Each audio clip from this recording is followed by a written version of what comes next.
Here you go, sweetie. Thank you, darling. Cheers. Hi, everyone. Welcome to episode number 7 of Pandemic Kitchen. Yay! So tonight's episode, we're going to make our famous general purpose red sauce. It's a nice Italian-American red sauce, and it's wonderful. Sure is. Sure is. We use it on absolutely everything. We use it on pizza. We use it on pasta. We use it on chicken marsala. We use it for just about anything. We even use it for fake blood during Halloween. It's great. Why is it our American Italian red sauce? Because the Italians don't really make an American red sauce. That's right. But we do. We always have a jar or two of this in the refrigerator for when we come home and don't feel like we want to do a lot of cooking. We could just throw it in something. Right. Anyway, we hope you enjoy it. How come I always get stuck cutting the onion?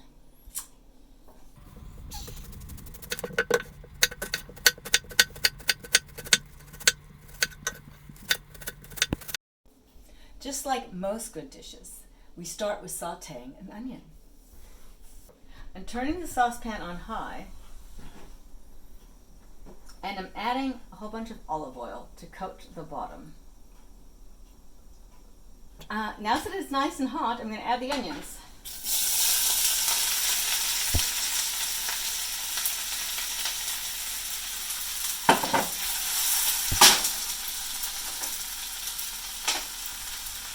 Add some salt from my cute little shaker here. And I'm going to turn it down on low so I can simmer them. You don't want them to burn. I'm going to cover it and I'm going to let it stay there for about 10 minutes until the onions are soft. Okay, while Karla's softening up those onions, we're going to blend all the wonderfulness. We're going to start with a blender with nothing in it. I'm going to add maybe a tablespoon and a half of basil. Yeah. And enough hot red peppers to make it exciting. And I know some of you are going to hate this, but cilantro seeds, coriander, wonderful stuff. You're not going to like us if you don't like coriander, because everything has coriander in it. I know that there's some people with a genetic issue that can't really taste it, or it tastes like dirt to them or something like that, but this dish is not for you. Although honestly, I'm not sure anybody would actually be able to taste the coriander. I'd say a teaspoon or tablespoon and a half. Some thyme. We don't get this from our garden, even though we grow a huge amount of it around the barbecue. About a tablespoon and a half. You can't have enough thyme. We're almost out of time. Did you see the time? Do you know how late it is? It's later than you think. Rosemary. Rosemary's really good in this dish. We have an Italian rosemary plant near the driveway, which smells a little bit like Italian rosemary and a little bit like German sports car. And one thing that Pandemic Kitchen cannot live without, we always oregano! A little bit of oregano on hand. Just a little. Just for an occasion. Maybe 3 tablespoons of oregano.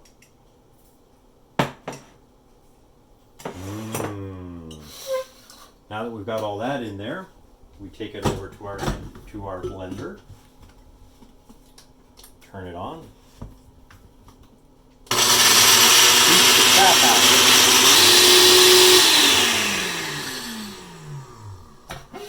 Okay.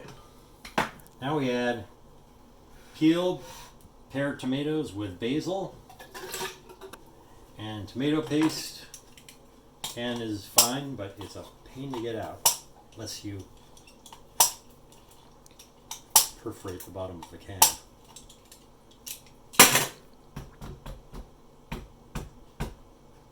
Hate to say what that looks like. Important tip, always keep Not terribly wonderful, but okay red wine on hand, like $2 chuck, to add to wherever you need it. You'll see quite a bit more of this before the evening's done. And turn it into sauce.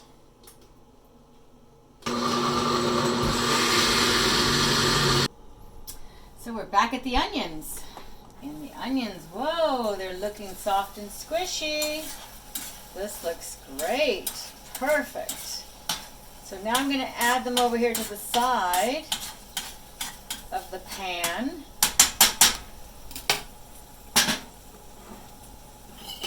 So I can add some garlic.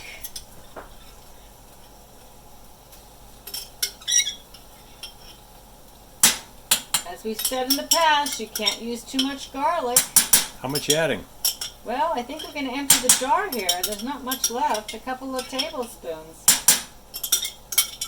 I'm going to let it cook until you smell the wonderful garlic roasting in the kitchen. Now that the kitchen smells fabulously of garlic, I'm going to mix it all together. And all I'm waiting for is now for Bruce to bring the sauce.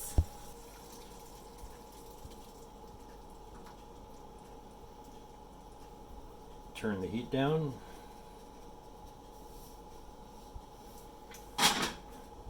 And how am I going to get all this out of here? I know. More $2 chuck. In the end, you probably want around 2 cups of red wine in here. Stir it up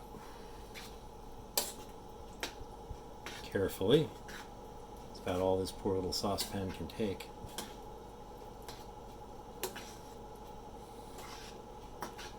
It's red sauce. You're going to make a mess. Trust me. But it's worth it. It's delicious. Reduce the heat down to almost as low as it will go. Cover it up and let it simmer. After about 45 minutes to an hour, turn the heat off. Oh, by the way, I added about 3 or 4 bay leaves about halfway into the simmer. You can fish them out at this point, or you can just leave them in. It doesn't seem to taste any different if you inadvertently leave them in for a while. Welcome back again to Pietro Peter's Great Italian Pizza Parlor. We are the finest red sauce pizza place and pasta in all of the Santa Barbara area. And we have this fine American Italian pizza sauce. It is good for everything. It is good for the pasta. It is good for the pizza. It is good for polenta. It is good for rice. It is good for chicken piccata. It is good for putting on your toes if you have bad smells. It is good for absolutely everything. You know what it is not good for? It is not good for panting dogs. Nothing is good for that. It is the best thing that we could ever have. And if you can't use it right now, you put it in a jar and you seal it up and you put it in the refrigerator, and it is good until it grows hair. Once it grows hair, stay away from it. It's not good anymore. Welcome back again to Pandemic Kitchen. Thank you and good night.